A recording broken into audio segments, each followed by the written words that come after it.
શહેરીથી છોટાઉદેપુરમાં તાલુકા પ્રમુખ ઉપપ્રમુખની ત્યારે એમ કહેવા માંગીએ છીએ આજે અહીંયા જે ચૂંટણી પ્રક્રિયાની અંદર આજે છોટાઉદેપુરના જે આમ આદમી પાર્ટીના કાર્યકરો અને તેમના ઉમેદવારો અને સભ્યો અંદર ચૂંટણી પ્રક્રિયાની અંદર જઈ રહ્યા હતા ત્યારે 3 ગેટ પાસ કરવાના હતા ત્યારે ભારતીય જનતા પાર્ટીના નેતાઓ અને એમની ગાડીઓ અને કાફલા અંદર લઈ જઈને માણસો છોડી દીધા અને અમારા માણસોને અંદર પ્રવેશ કરવા માટે ચેક કરી લઈ ગયા અને છેલ્લા ગેટમાં લઈ જાય અને આરોપીને પકડી લઈ જાય. એવી રીતે 15 થી 20 જણાનું ટોળકું અંદર છુપાઈ રાખ્યું હતું પોલીસે અને છુપાઈ રાખ્યું હતું અને એમને પકડીને પોલીસ સામે લઈ ગયા. ઘસડી મહિલાઓનો હાથ ખેંચીને લઈ ગયા, મહિલાનો પગ ખેંચીને લઈ ગયા, એમના પગમાં વાગ્યું, સાડી ખેંચીને લઈ ગયા. પોલીસ એક પણ જવાબ બોલવા તૈયાર નથી. આ કઈ લોકશાહી છે?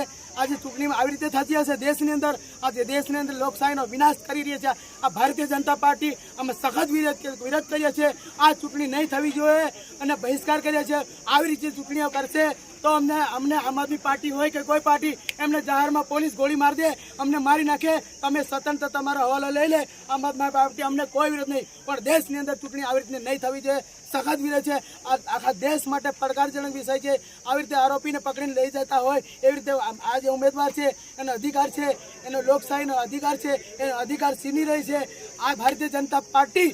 આજે બેટી ભણાવોની વાત કરતી હોય, આજે મહિલાઓને ખુલ્લે અન્યાય કરતી હોય, આજે અનામતની વાત કરતી હોય, આ ભારતીય જનતા પાર્ટીને અમે કહેવા માંગીએ છીએ તમારી શરમની તમારી ક્યાં ગઈ? તમે ભગવાન પણ તમને માફ નહીં કરે.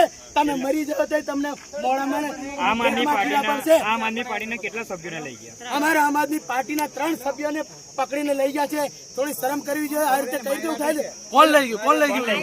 આ ભારતીય જનતા પાર્ટીના નેતા અને પોલીસ બે મળીને લઈ ગયા છે. પોલીસને અમે બોલીએ છીએ, બોલવા તૈયાર નથી.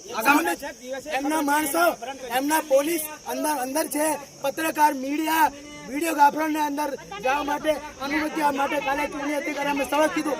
આજે પત્રકાર સાથે રહેશે, વિડીયોગ્રાફર સાથે રહેતો. પત્રકાર ક્યાં ગયા? તમારા વિડીયોગ્રાફર ક્યાં ગયા? આ તદ્દન ખોટું છે, તદ્દન ખોટું છે. ચૂંટણીમાં ભાગ લેવાના તમે? ચૂંટણીની અંદર બહિષ્કાર કરવા માંગીએ.